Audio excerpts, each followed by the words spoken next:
Let me tell you of the days of high adventure.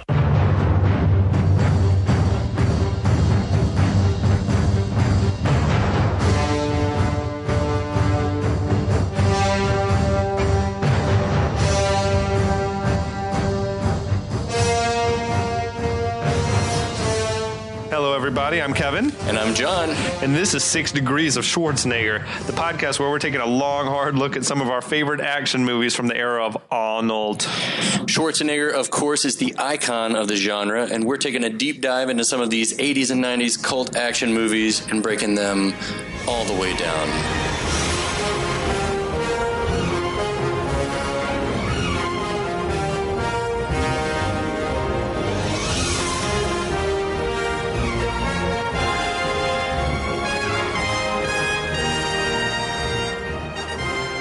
So how are you feeling, Kevin? A little sluggish, I gotta be honest. Kevin is visiting me in Houston, where it is currently 1 million degrees outside. It's at least 90 in the shade. My air conditioner is working overtime, and we just got back from lunch at Truth Barbecue. So Truth Barbecue, shout out to you guys. Unreal brisket. You guys did a great job. What did you have?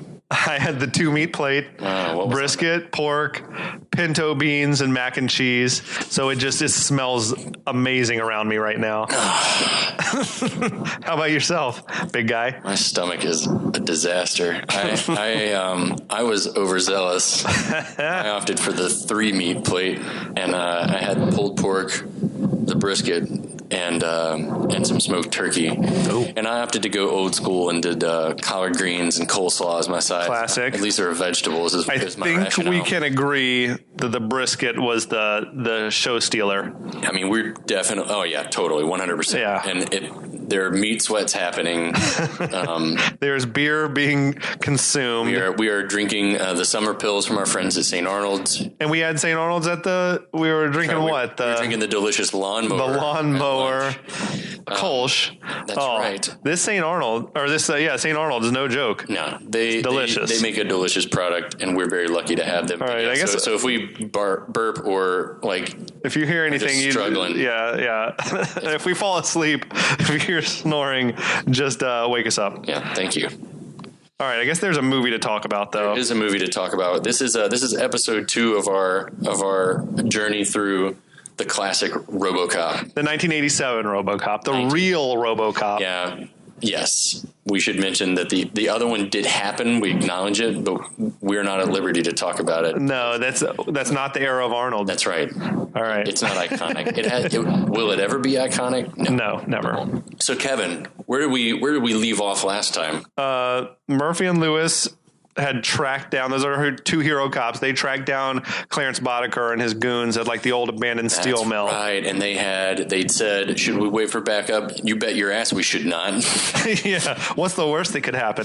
I think we should definitely run in here and split up, right? Yes, let's split up immediately. Oh my God. So Murphy and Lewis split up, and we have to assume this is at a time in film and TV where not a lot of training was given to actors on the proper handling of a weapon, of a firearm. So now you get cops 2 hands on a weapon, 2 hands for maximum control, watching their angles, watching every angle, entering doorways and immediately checking corners. But not so much in old Detroit. Murphy is fucking flying through this building. Running around. I feel like sprinting. Lewis is also just bursting through every door, not checking the corners or anything. At least she's moving with some. Lewis is moving through at least a little cautiously.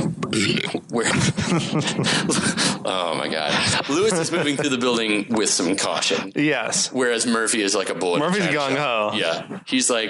He's remembering what it was like in his old precinct where there were no rules, I guess. So Lewis finds the one guy just peeing. Yeah, she's the first to discover one of the baddies. He's just peeing indiscriminately. She comes across Joe. Who is, I have a problem with this because it's, all right, this is your hideout. You presumably spend a lot of time here, and you're just going to piss just anywhere, like out anywhere. in the open. He's like not in a designated bathroom area, it doesn't seem like. I mean, I don't know. So I always wondered if this was like a trap, but at any rate, she sort of sneaks up behind him with the gun, and she's chewing bubble gum. Right. And she pops her gum, and he sort of cuts his stream off, which is kind of funny. Yeah. She tells him to turn around. Turn around, exactly. Which he does, so that dick is still out. And he's like, you mind if I put this away? And I feel like this works for me. I mean... I have a problem with it in that she can't help herself. She can't help herself. I feel like male, female, gay, straight, whatever. Like, I feel like anyone. I feel like I would have to look. If I can't help myself. I think it was. What police officer doesn't immediately tell that guy with his back turned to her to put his hands on his head and get on the ground? That's true. Yeah, she's like, no, turn around where I can see it. Now I'm going to look at it. So you can disarm me? No, that's like it's completely. It was so obviously like a setup, but she couldn't help herself. And he not only knocks her out, he knocks her off like a ledge, a catwalk or whatever. Yeah. Like into just some boxes, 15, 20 foot drop. Yeah.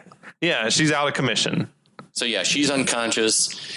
So, and then the next situation we find somewhere else in the lair, in the steel mill, Murphy comes across a couple of the baddies watching everyone in old Detroit's favorite TV show. Yes. Well, there's Emil, and then I got another guy who I don't know if he has a name. He doesn't need one. I didn't have time or the inclination. What's weird is that first they're debating the business model of the criminal enterprise, which is not unlike the OCP meeting that we just saw in the last part, where they're just saying, hey, you got to spend money to make money. And they're like, we got to rob these banks so we can buy drugs, so we can sell the drugs to make more money. And he's like, yeah, but why don't we just keep stealing more when we want more money? And these guys are interesting. These guys are attending night classes. Yeah, at the Business Institute. Clarence likes to make sure that his gang is well educated in the business. But that is the first time we get the recurring TV show that they're all watching throughout the movie with the "I'd buy that for $1" catchphrase. It sort of gets I get a Benny Hill vibe from it. Like it's real campy. Yeah, it's super campy, and it's like some geeky looking guy with attractive ladies on either arm. And the catchphrase that I wish that I could ever understand what it meant, but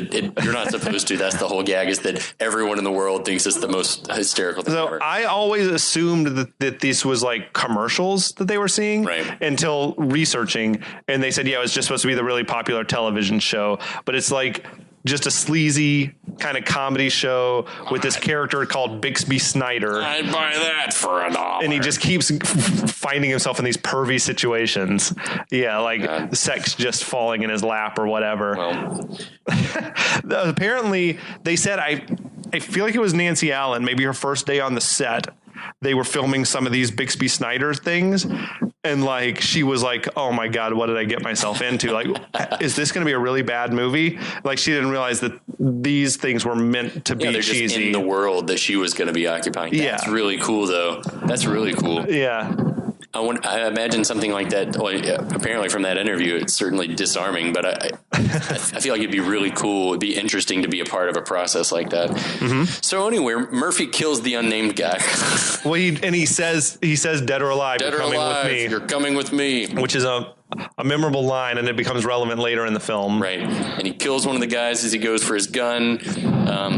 And has Emil on his feet and sort of held up, and he calls for Lewis, who's not answering. She's unconscious, and as he's standing there shrieking for Lewis into his mic, several other guys start to show up, including Leon and Min, two of the other baddies. Yeah. Leon, played by the recognizable father of Laura Palmer from Twin Peaks. Yeah, Ray Wise. Yes, is that his name? Yeah, he's great. He seems a little old for this crew. That's okay. So does but him and Clarence are like the senior members, I think. Exactly. So all these guys start showing up. Everybody's got a pump action shotgun, and I found myself like wondering, was this whole thing a trap, like to to lure him in? Because those guys just seem to be waiting in the wings. I feel like the area that they occupy is probably not that big because this is such a big place. You wouldn't want to get too spread out, and one gunshot is going to let those other guys know where you are. Okay. So I feel like even Joe, I don't think necessarily that was a trap. I think that he just got the drop while he's trowel taking a leak. The dropped fly. Exactly. At that gunshot sort of alerted the other bad guys that Murphy was there. So he's fucked. They snatch his helmet off and they take his gun from him and they start taunting him. And in comes Clarence with some scene chewing dialogue. Amazing, menacing lines. He's like, snake. He's like, cops don't like me. You a good cop? He's like, I don't much like cops. And then he's like, what about you, hot shot? Are you a good cop? No. Oh man, to Murphy, to his credit, he's not like pleading for his life or anything. He's like, buddy, I think you're slime. He's brave guy. To his principles, and Clarence takes a shotgun to the back of his knees, has him on his knees. Yeah, drops him, and then he's like.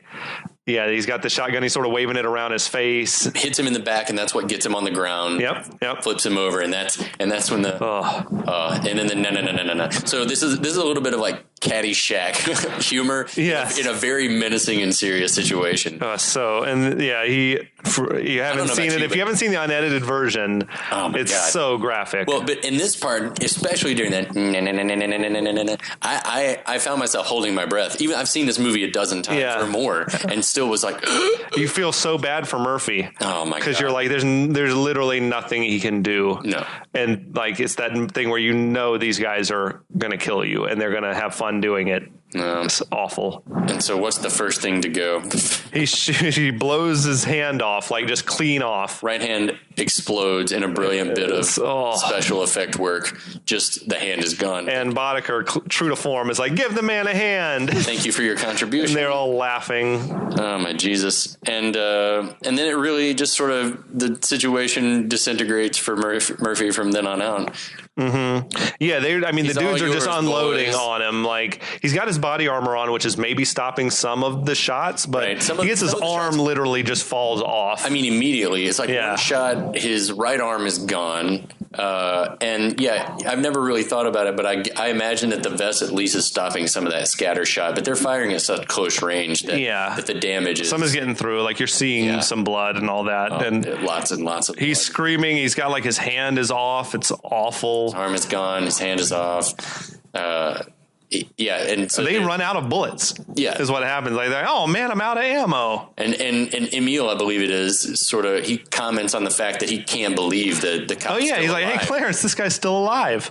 Clarence walks up and ends Murphy's life with a single gunshot to the head. Yeah, and it's like super gory. It was like a puppet shot. It was it looked way more realistic than most puppets, though. Like the frontal of Murphy's face, like just looked like Peter Weller. Yeah, if you go back and read some of the reviews from the time, they definitely talk about the ultra violence, but all of them talk about how well it was done, how all of this looked. Oh yeah, the effects. Yeah, and the first cut of the movie was like rated X. Yeah. Like the MPA didn't. It was too much. They said that we got to cut down on the violence, guys, and so they went through, I think, and removed some of the gore.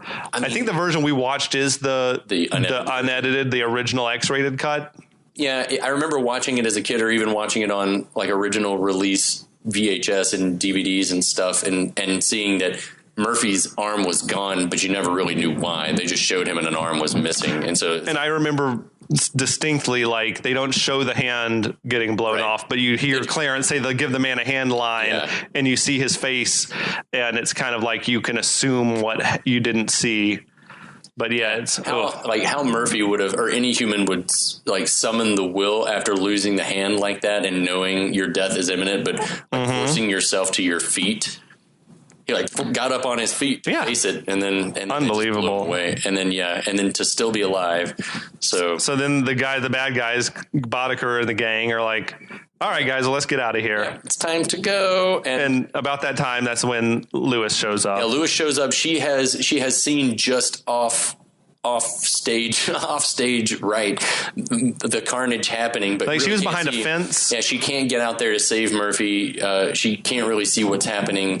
The perps leave. She comes out and she, for the first time, surveys just the carnage. Yeah, it's horrible. Oh man, there's a great story on the commentary where they say, you know, the movie was done on a small budget. Right. I've seen the numbers were between like 10 and 15, and somewhere I saw 13. Right. But they said that they were constantly being asked by like the studio, like, hey, can you cut a corner here or there, or not shoot this scene, or have this happen off camera or whatever. So they purposefully saved the death of Murphy to the very last scene. Like, they spent all the money and were like, hey, studio, we ran out of money, but we didn't shoot the death of Murphy yet, because they knew that was the one scene that you couldn't have the movie without the scene with Murphy dying. So they gave him some more money to shoot that scene. So that scene was like the last thing shot, and it was shot like in like just a warehouse in California or something. Really, really interesting. Smart producers and filmmakers and everything like that to play the game with the studios. It's interesting to think about the process of shooting a movie, and much respect to film actors, especially because in that journey of a character. We're going to get serious now for a second. Okay. Not really, but in that journey of a character, I mean, think about that. Like, you filmed the entire rest of the movie. You're probably not jumping around. You're obviously not jumping around in chronological order. Right. And then you kind of get in that mental headspace of like, all right, where's my character at this emotional moment? Yeah. And so after they've already done everything else, and then to go back and film this after they've already done everything else and they know everything that's happened. That's it's an interesting thing to think about, that concept. Yeah. All the performances were good. I feel kind of bad for Emil, who had to probably get his hair done in that horrible fashion that he wore it over again, perhaps, to do this scene. Yeah, but I mean, he was losing his hair like anyway. He was. It's like he's kind of he's mostly bald, but then had it also parted down the middle. It's a weird look. Yeah, it's a total. If I'm ever going that bald, don't let me wear it like that, John. You've got a head full of hair. Oh man, I'm working on it. Yeah. And of this movie, where apparently the budget was low. You know, the 10 to 15 million, whatever, like $1 million of that supposedly was just creating the Robocop suit. Like the six sets of Robocop armor or whatever that they had. That's like a huge portion of the movie on the one prop. But you can't have the movie without that prop. I was going to say, that prop is the whole movie. Yeah. Yeah. You got to make sure that looks good, or else what does like anything else matter? Screen, then the whole exercise is moot. They were also like super high throughout, like the commentary on the Robocop and Christ comparisons. Like, this is like a Christ allegory or something. Like he dies and then comes back for whatever redemption. As opposed to a benevolent savior, he comes back as a gun-toting badass. Basically, Verhoeven referred to it as American Christianity, where he comes back, but he's like wielding death and guns. Yeah, that sounds about right. I mean, another way in which a lot of Christians that I know, they love their guns. This is another way in which the movie was maybe like ahead of its time, or had a keen eye towards the direction that the country was headed. Yeah, agreed. So now we cut to Murphy is being taken to the hospital. He's in the helicopter, medevac, whatever. And he's being wheeled off like into the emergency room, I guess. Yeah. Right. The makeup effects throughout this whole part, like when Lewis finds him and sees him at first, and then like the shots of the body in the hospital and stuff. Yeah. Really, really like well done, believable looking. There's some extreme close-ups on Peter Weller, his head with a big chunk out of it and stuff like that. Craziness. It's hard to watch almost. But dude, interestingly, the crash team or whatever, the trauma team in the movie, those dudes were not actors. That was like a real trauma unit from a real Dallas hospital. That boggled my mind when you told me, but I had no idea. But it makes total sense, and I think it's a genius move by Verhoeven to just film these people doing what they'd be doing, talking to each other the way that they'd be talking, because it feels very, very real. There's this whole thing in movies, I feel like, where you got doctors, especially news reporters, like in movies, they feel like they're acting. Oh, yeah. You know, but in life, this is these guys' job. Like, this is probably no different than what happened yesterday. Yeah. So the movie works because the guys are just very mundane by the book. Like, they're all level-headed. Shock him, like, do this, give me that. Matter of fact. The fact that that's a genius call. Plus, you don't have to try to teach actors terminology, you know? They're like, just treat it like you would do probably if you had a guy come in with a gunshot wound to the head and chest, whatever. Dude, when I'm watching, I'm a little dubious about the fact that any part of Murphy could still be alive, you know, but he got shot in the head. His fucking brain basically fell out, but they're doing everything they can, these guys. And then while they're doing all this, we start to see all the flashbacks, right? Oh, dude, that shit's hard to watch, man. Yeah, he's having flashbacks of like his family and his wife and his kid, and then he's also seeing the faces of the dudes who killed him and stuff. It's pretty fucking heavy, really. Yeah. Oh, dude, this was kind of a bold choice to me. So they pronounce him dead, and then the movie just goes full black, full silence for like 5 seconds, where if I'm sitting in the theater, I'm like, is something wrong? Did the projector break or something? It's a bold move. What the fuck, guys?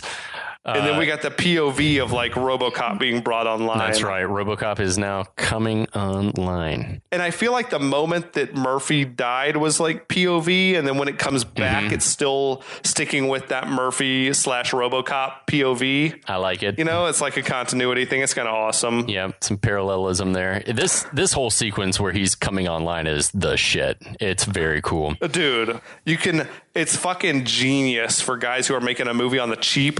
Like this movie was done on a fairly low budget. Yeah. Because you can tell from what people are saying exactly what's happening, but they don't have to actually show anything, because this would be like special effects heavy stuff if they were showing Robocop being built or whatever. It's this shift in the movie where you're like coming in and out of a dream. Yes. Like during this part, where he's like, it will dip to black and then come back and you can tell time has passed. Yeah. It's very, very effective. Dude, I'm so in awe of whoever, I don't know if it's the writer, if it was Verhoeven or what, but like, the way that this was put together, they're all describing exactly what's happening, but you don't have to actually see anything. Yeah. Oh, it's amazing. So they've got the little section where they're putting like the LED vision on. So you've got that like grid and they're like drilling it down and it's getting closer and closer. That's a cool effect. That's awesome. And then they cut to one part and it's like, there's a tech there and Bob Morton is there and the tech is telling him, we managed to save one of his arms. And Morton's like, well, I thought I wanted like a full body prosthesis or something. And then you got also his right hand man Johnson is there as well. Johnson pipes up. He signed the release form. So Johnson's telling him he's asking Johnson, oh, what do you think? And Johnson says, well, he's dead. He's OCP property now. He signed his contract. That's cold, Johnson. Morton is like, lose the arm. What do you think about the fact that so it's all POV, ostensibly, Murphy or Robocop is seeing all this and knows it's happening. Like, dude, it's traumatizing, right? Yeah. Like, what would be happening? They have that mention where they're like, is he going to remember all this? And they say, no, don't worry. We're going to wipe his memory. Yeah. But was he supposed to be waking up though? That's the thing that gets me is like, was he supposed to be coming online? I swear when I had a surgery, I don't know if it was tonsils or a different surgery, but I swear to you, when they were putting me under, I'm like, okay, I'm falling asleep now. And I feel like I could hear the doctor saying, okay, he's asleep, pass me the scalpel or whatever. And I'm like, holy shit, no, I'm not asleep. I swear to you, I don't know if it was a dream or if it was actually real, but in my mind, it was real as shit. Oh, yeah. I've had similar experiences when I was little and getting my tonsils taken out. And then again, when I was having my wisdom teeth taken out of, sort of like vaguely hearing things as you're going under. Yeah. And then it seems that's not calming. That's not calming. And then it seems like no time has passed when you wake up from it. Yeah. It's crazy. It's nuts, dude. It's nuts. I don't even know how that stuff works, but I gotta say, I don't want to speak out of turn here, but some of those female scientists or whatever were fucking smoking hot, dude. Oh yes, the brunette with the big glasses. The big glasses, the Sally Jesse Raphael glasses. She is gorgeous. Dimples, I like Dimples, dude. Call me if you're doing all right. I guess. Are you a Dimples fan? I'm a female fan. Nice. I like the part too, though, that Morton and Johnson won the fight about the arm, because as they're wheeling the prosthetic arm in, he goes to shake hands with it and like crushes. It gets like 400 pounds of pressure. Yeah, she's like, he could crush every bone in your hand, and he's kind of like, I like it. Oh, dude, is that when he leans in and he's like, yes, that's when he leans in and says, "You are gonna be a bad motherfucker." He's leaning right in the camera. It's awesome, dude. I love it. I love the whole thing. Is fucking amazing. And then we cut to another scene, another little couple seconds long snippet at New Year's. So there's like a New Year's party or something going on, or are they just celebrating that he's finished? I think no, it's definitely New Year's Eve. There's a countdown, and stumbly, bumbly, attractive hot technician, the brunette comes up and removes her glasses and plants a big lipsticky kiss. I guess on his visor, right on his eyes, because that's where you kiss people. She's drunk, to be fair, and then she falls down. That was a great moment. I love that all of these people, and then you never see them again after these few moments where they're putting RoboCop together.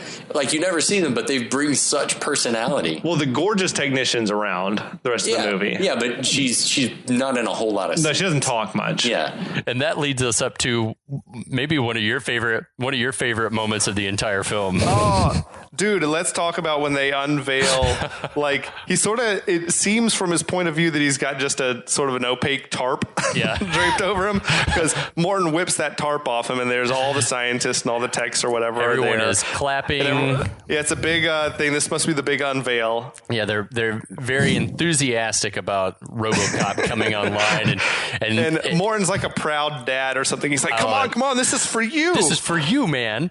And so as RoboCop's walking, Love Johnson like popping in frame. This is dude, no. This is my favorite thing in the whole film, because I just love the character of Johnson. He's just such a happy-go-lucky, like, yes man. But he leans in real close to RoboCop and he's like, "Go Robo!" It's like he's geeked out for RoboCop. Well, I would be too. Like, he doesn't even remember the name of the project, or like what he's supposed to call it.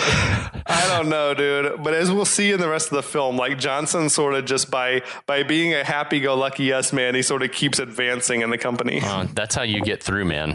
The OCP vans bring RoboCop to the old Detroit police precinct, and all action immediately stops. Sergeant Reed immediately stops talking as RoboCop. First we just hear him, right? It's the heavy footsteps. Yeah, I mean, you sort of all you see is the heavy footsteps and sort of his silhouette walking past some glass doors. Like frosted glass? Yeah, some frosted glass doors. They do a really good job of, like, just doing a slow reveal of what RoboCop looks like. Because we're all really curious. Even I gotta think, like, the buildup is like I have to think that the movie trailers and posters would have shown us. Yeah, but it's still awesome. Yeah, you were waiting to see it. Yeah, you knew what the Ninja Turtles were going to look like the first time you saw the original Ninja Turtles movie, because if you watched every appearance on Good Morning America or everything else like I did, you knew what the Turtles were going to look like, but you were still like geeking out about That's it. a rad movie. That movie is amazing. Yeah. It's a very slow reveal, which is awesome. But they take him to, I guess, the area of the station where he's going to be kept. Brisket. Excuse me. They escort RoboCop to, like, the area of the station where he's going to be kept when he's not on duty. Yeah, where they're gonna keep him. He does need to rest occasionally. Yeah, they gotta let him power down. I'm sure he has software updates. Presumably, he's a cyborg after all. That's true. So yeah, he's taken to his little cell. They sit him down in a chair. All the cops are crowded around, like they want to see RoboCop. I love this. Like, all the cops start sprinting, like just and you kind of get the camera following them down the hallway, down the curves of the hallway, following them to that. It's all handheld. Yeah, that's a really good. That's effective. They're showing like RoboCop's food, which is basically some sort of dispenser that dispenses some just paste, organic paste that Johnson's all about. Johnson loved it. He's like, it tastes good. It's like his baby food, basically. To which Morton says, "Knock yourself out." It's like I love the character of Johnson. He's wonderful. I was about to call Morton Bob because that's his name. Yeah, Bob Morton, and then it occurred to me, I wonder if that's another reason why the writers decided to have Clarence kill Bobby, because they couldn't have two Bobs in the movie because it'd be confusing. Can you fly, Bobby? So yeah, knock yourself out with the baby food. Yeah, so the OCP tech seemed to then be testing RoboCop's audio-visual functions. Mm-hmm. So yeah, she, attractive tech number 1, brunette, sort of has him follow the pen. Yeah, different place targeting the pen, which is pretty sweet. Yeah, which is I think probably the beginning of all like video game shoot 'em ups where you like target enemies and stuff like that. That's where all that stuff started. It was similar-ish to like Terminator Vision from the first Terminator, which this movie is almost akin to Terminator, like the feel of it. It is very much, except for like, what if the Terminator was a good guy? Like contemporary Earth set sci-fi. Yeah. Yeah. Which makes it seem more awesome, I think. Sci-fi works really well if it's in a dystopian future. So Morton's quizzing him on his prime directives. What are your prime directives? Serve the public trust, protect the innocent, uphold the law, which Morton gets a huge boner when he hears this. It says, you were going to be a bad motherfucker. Yeah, it's awesome. I don't know if this is true or not, but I read it that Peter Weller was like originally trying to be all method on the set. Like he wanted everyone to call him Robocop, or he wouldn't respond if you didn't call him Robo or whatever. God. But he sort of dropped that because everyone on the crew was just making fun of him all the time. And he's like, okay, guys, whatever. And apparently because, Verhoeven was so impressed with the way that the live Peter Weller moved around in that suit, it looked like a man moving around in it, and he wanted to be much more robotic. Yeah. And so they worked on those movements. And I got to say, Weller, the way that he would turn his head and then the rest of the body would follow is all really, really effective body work. Yeah, no. Peter Weller's he's a good actor. He just didn't get a whole lot of chances to be a star, I guess. Yeah. Roger Ebert loved this performance. Really? Which I think is amazing. Like, yeah, he applauded Peter Weller especially because like he sold it. He sold like the trauma and the turmoil of being this person who'd, basically been ripped out of their reality and plunged into this whole other situation. Yeah, I can't imagine. Yeah, and coming out and like portraying that anguish from it. Yeah, he was really impressed. I was impressed that he got a review like that from Roger Ebert. So way to go, Peter Weller. If you're listening, we salute you. Summer Pills toast to Peter Weller. Yes, indeed. For your robot work. And then the next thing that we see is, and this is one of my favorite scenes growing up too. And this whole movie is a long favorite scene, but at the firing range, and we just see a camera pan down the line of what looks like little Walter PPK pistols being shot, and then you get down to Lewis, and she's shooting, I guess, a 9mm. A 9mm look like, yeah. And so everyone's like firing range of pow, pow, pow, pow, pow, one shot, and then all of a sudden you. Yeah, it's so rad, dude. His gun is badass. Oh my god! It was like an automatic pistol almost. Like every trigger pull would be maybe 4 or 5 shots. And they said that it was like custom built to actually do what it was doing. Yeah. No, that's awesome. All right, blacksmiths, do your thing, guys. That is so amazing. All the other cops like stop what they're doing, and they're all like looking out there, and he's like, "Look at that gun!" And we were trying to figure out, was it keeping score or was it counting rounds? The counter up there. I think it was counting bullets, which still is more impressive for like hundreds and hundreds of rounds. I don't know how that pistol could hold that many rounds. So I don't think we're supposed to ask those questions. Yeah. I'm not going to ask those questions. Maybe those are reloads. Maybe it's his hand is loading more bullets into the gun as it the grip. There's nothing in that arm. We know. Yeah, it could be hollow. Yeah, so absolutely. Why not? The arm is a magazine. All the cops seem to be nervous that they're going to be out of jobs soon now. Right. And they just wanted to strike. But then Lewis sees an interesting bit of gunplay as Robocop is putting his gun away for the first time in his sweet leg holster. Yes. I fucking love that. And if you ever play the video game on Super NES, I love the sound that thing makes when it's opening and closing. I love the sound that the holster makes. But as he's putting it away, he gives that gun a twirl before he puts it in. The TJ Laser twirl. Yeah. And she's like, wait a second. She's like, that's like a Murphy move. So I think she gets the inkling that this is Murphy and that he's still in there somewhere. Yeah, something definitely seems off about this. And then just like Murphy was, Robocop is immediately being sent out on patrol. They just I mean, I guess they tested him before they brought him to the station to make sure he wouldn't go all Ed 209 and just start blowing people away. I mean, I guess they would have had to. You hope that they would have. So, yeah, he's sent out on patrol. Morton says he needs a car. They throw the keys, which RoboCop catches. Thank you. And they said that took like 50 takes because is half blind. He was half blind, and and the hard hand, like the keys would just sort of bounce off, like he had a hard time gripping it. Can you imagine like him catching the keys? I wonder if Verhoeven had to say, "Don't fucking cheer if he catches the keys." He had to tell the whole room. You would think, after like a dozen tries, now it's like maybe no one was watching. Everyone like left the room except for the cameraman. So he first call is like at this liquor store where this old couple's watching the I'd buy that for $1 show. I'd buy that for $1. Yeah, and they're dying laughing because that's what you do. This show seems to be just please everyone who watches it, like from young thugs to old liquor store business owners. I think there's something to be said for that too, that we're all humans that like shit TV. We all at the end of the like day. Sleazy shit. So old lady liquor store owner looks up and sees a suspicious guy sort of loitering in the liquor store, walking up to the register area. Mm-hmm. So she starts to just throw wads of cash into the register and close the drawer, and asks the guy if she can get him anything, to which he replies, "Yeah, all the money in the register and put it in the bag." All right, and he wants the money from the safe. And what safe? And the safe is hidden under all the old school Miller Lite cans. Now new school. Yeah, they've come back and they do look great.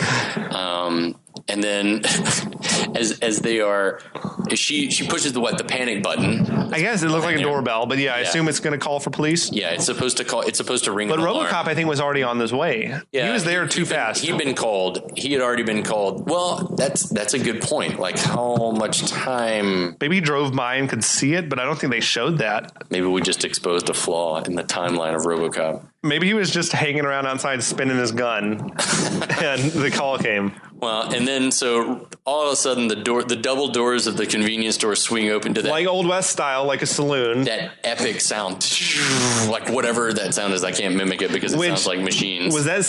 That's not supposed to be something that those people in the scene would have heard, right? Is it just a score? That was for our benefit. A musical cue? I think that was supposed to be like the shit just hit the fan. Yeah. That was for the audience at home. Like, it's pretty awesome. Oh God. Yeah, it's a really, really badass effect. And then the robber, the thief, starts screaming at RoboCop, "Fuck me," over and over again. You can't believe what he's seeing. Yeah. You can't really blame him. Which, if you grew up watching the TBS version like I did, the guy was just shouting, "Why me? Why me? Why me?" Which that line works also, I guess. It's kind of lame. "Fuck me" is more effective. The bullets, we see that RoboCop's armor is in fact bulletproof. They're ricocheting off everywhere. Absolutely. The robber has lost all hope and he tries to run out. He's trying to make a break for it.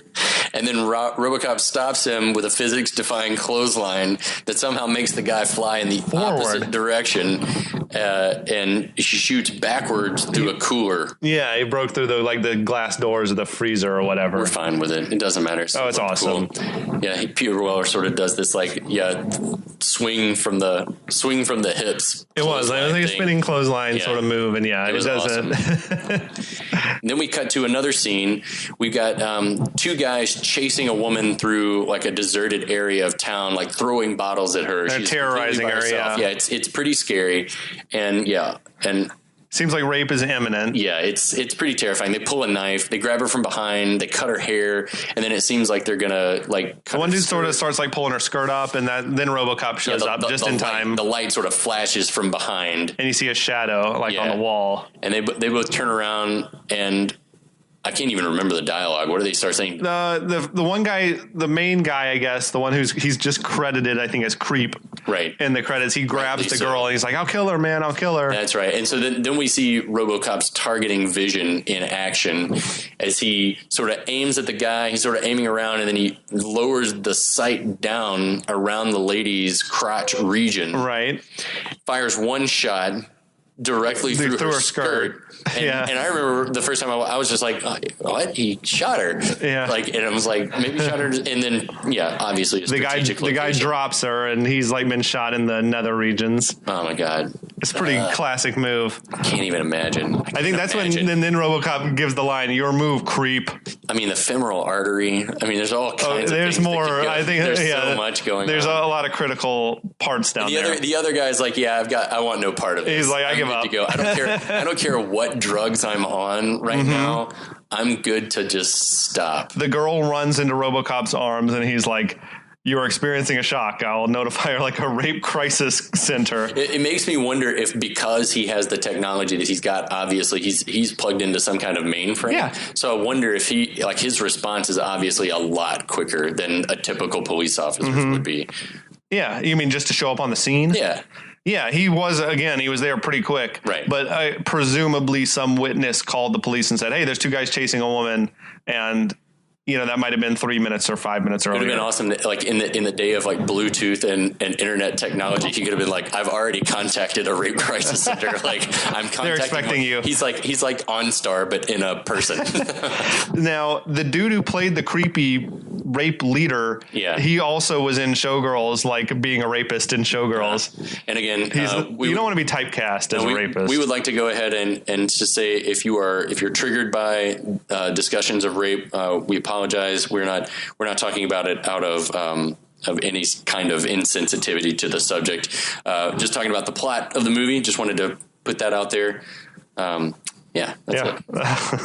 On that note, I think you got to be sensitive, man. We're gonna wind this episode down and jump into the rest of RoboCop's adventures. Oh, man, that was a lot of ground. It doesn't seem like it would be a lot of ground to cover because as you were talking about, like so much of that section of the movie is just clever direction, doing a lot with very little actual on-screen interest. There's definitely a lot happening. I mean, this was the birth of RoboCop, this section. Yeah. But the way that they did it is so I keep using the word clever because that's the only word that I can think of. So now I feel like the first act was building up to RoboCop being a thing. Right. And then now we're like into the second act, which is how is RoboCop going to fare in the world of old Detroit. So far, so good. Yeah, I think absolutely. He's kicking ass. All right, we'll see if he runs into any problems next go around. I can't wait. All right, see you guys next time.